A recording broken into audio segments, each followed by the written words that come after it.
The Blues strengthened their chances of finishing in the top four following a resolute display against the Canaries. Watch until the end of this review to hear all of my thoughts on yesterday's match.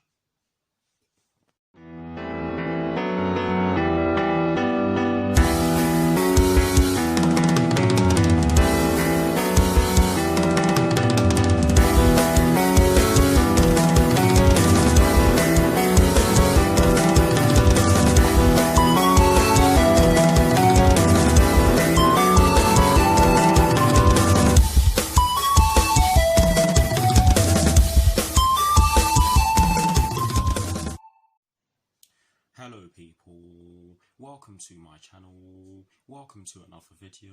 This is my review of the game which took place yesterday evening at Stamford Bridge in the Premier League between Chelsea and Norwich City, which Chelsea ended up winning by 1-0. So what I'm going to do for you guys in terms of this review is that firstly, I'll be giving you guys the lineup that Frank Lampard fielded at the start of the match. I'll then be giving you guys my thoughts on the match itself, and as always I'll be giving you guys the positives and the negatives in which I took from the match. And lastly, I'll be giving you guys my thoughts on Chelsea's upcoming FA Cup semi-final, which will be taking place this Sunday at Wembley against Manchester United. So without further ado, let's get straight into this review.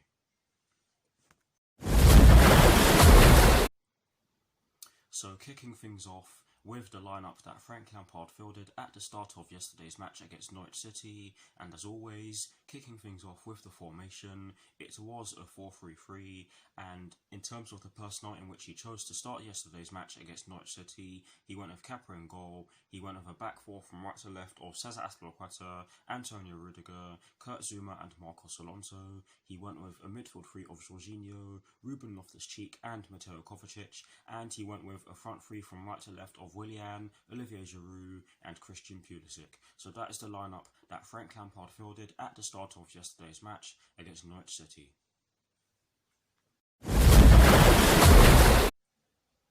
Now for my thoughts on the match itself, and as always, starting off with the first half. I think that we did make a decent start to the match, and I think Norwich City showed what their game plan was going to be. They sat in a low block and made it very difficult for us to break them down. It got to the point where we had to use long balls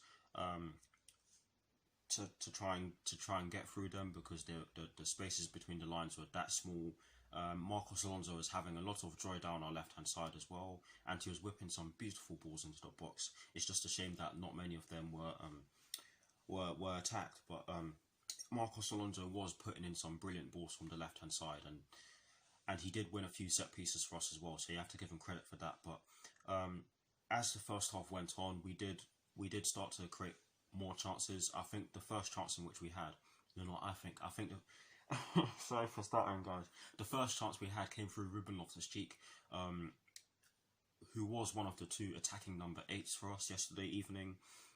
He headed the ball into the side netting, but it for me I'm going to class that as a clear-cut chance because he was very close to goal, and he could have scored, if not should have scored. But I'm not going to put too much pressure on Ruben Loftus-Cheek because this is one of his first starts in 13 months, and not playing for that long is gonna have a severe impact on the way you play. And Ruben Loftus-Cheek for me had a decent game yesterday evening, and I said this in my reaction video yesterday. I thought he was one of our best players yesterday evening. He was progressing the ball really well. He played it safe whenever he had to. He did draw a few fouls as well, which didn't look too good, but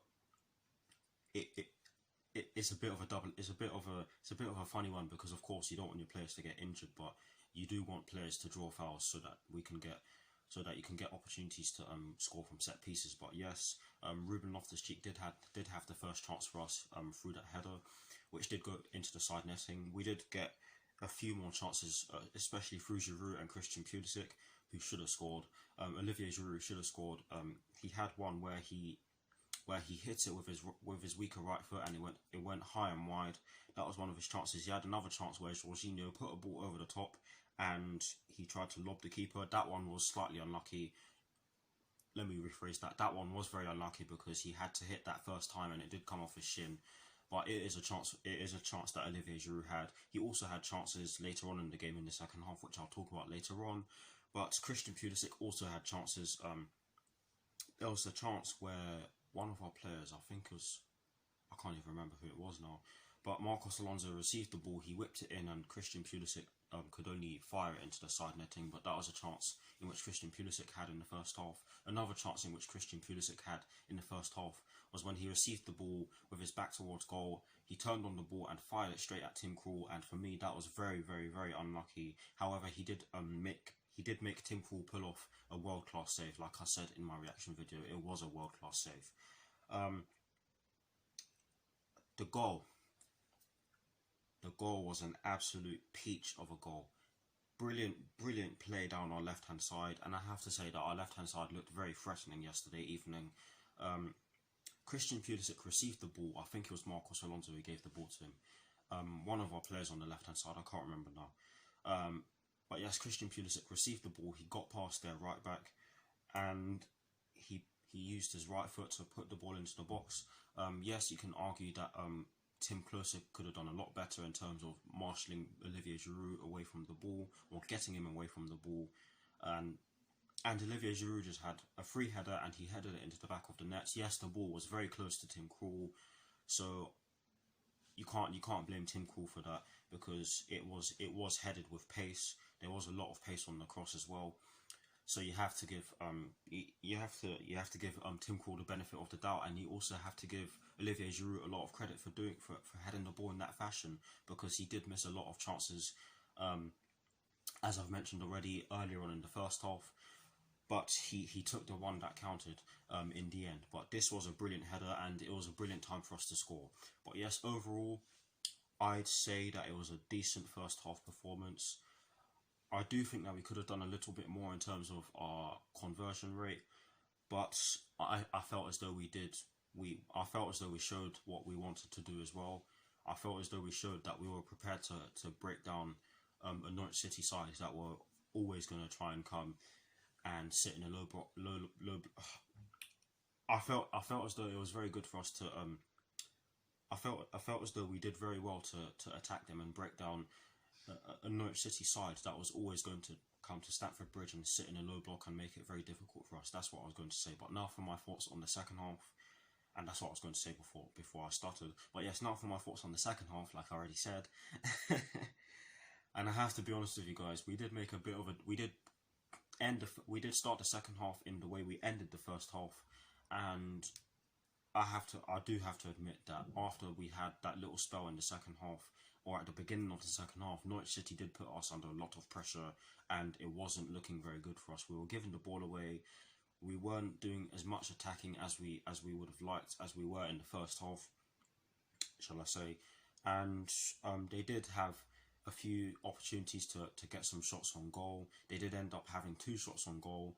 Neither of them were on target, so that is a plus for us, which I'll touch on later on. But we did allow Norwich City to put us under a lot of pressure, and they did make some substitutions which did look as though they benefited them. The drinks break came along, and it didn't really look as though it put some energy into us, because we still weren't doing too much attacking. We did give the ball away quite a few times in the second half, and I have to admit that we really could have scored more goals in the second half as well. Christian Pulisic had a chance. In my reaction video, I did say that the chance he had where he had to hit it on the volley with his left foot, I think it was, I did say in my reaction video that he should have scored from that chance. But looking back on it now, I think that is a very difficult chance for him to take. And Olivier Giroud also had some chances. Willian had some chances. He had that chance where he fired the ball towards goal, where he was aiming for the bottom left corner, the far corner, shall I say. But Tim Krul pulled off a brilliant save. And yeah, we had numerous chances. We actually had I think it was 21 shots on goal, 6 on target, but we only scored 1 goal. But I don't think Norwich City were poor, but however, I do feel as though we could have done a bit better in the final third. But overall, not the best performance.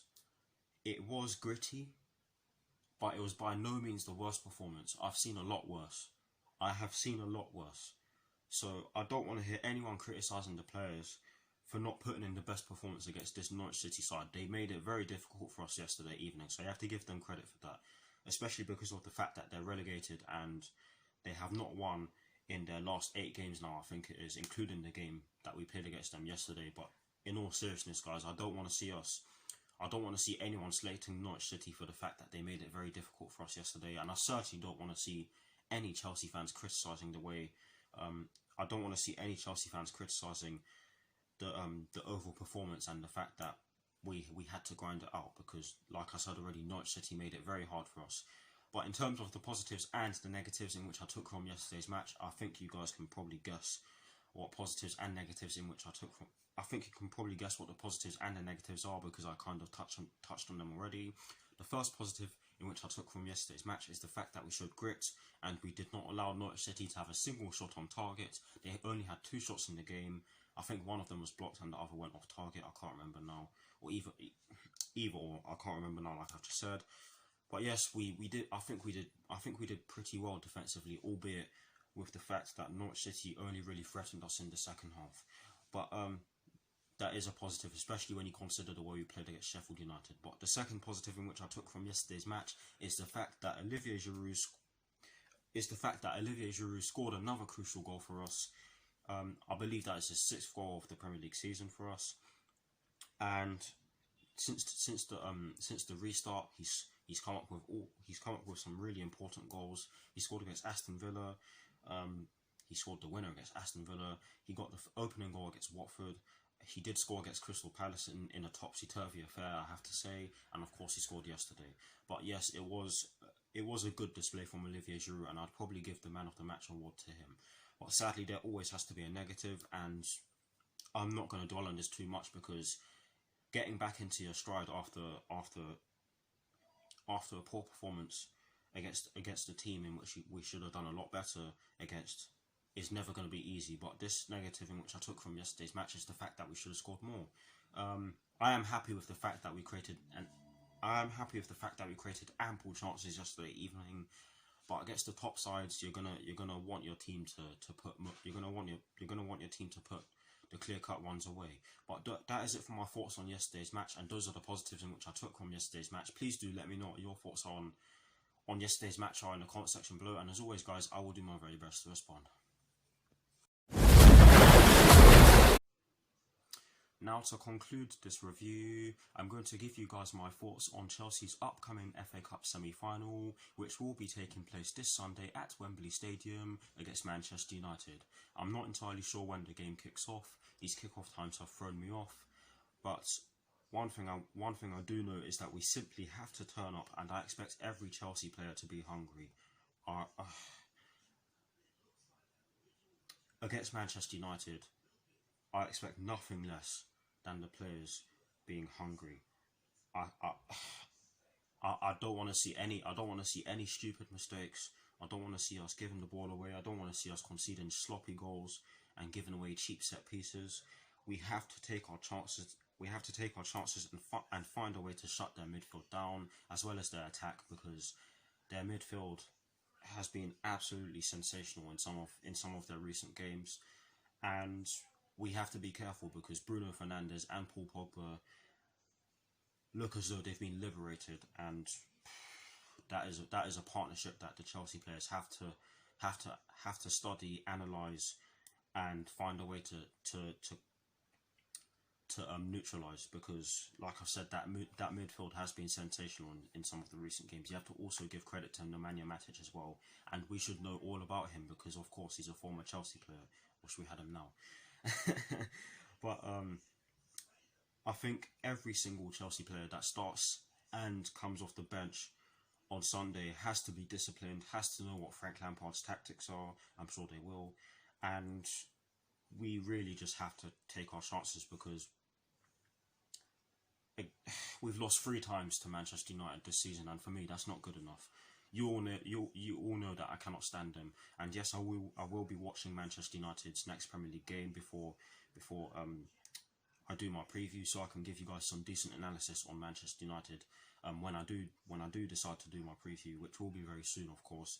But yes, it would be very nice for us to get the job done against these lot. And it would be very nice if we could get ourselves into the final. I do believe that we can get the job done. It's just a question of us actually getting the job done. But yes, that is it for my thoughts on Chelsea's upcoming FA Cup semi-final against Manchester United. Please do let me know what your thoughts are in the comment section below. And as always, guys, I'll do my very best to respond. And that is it for this review. I hope you all enjoyed it. Like, comment, and subscribe to my channel if you're new. And I will see you all very soon for some more videos. Come on, you Blues. Come on, Frank Lampard. And peace.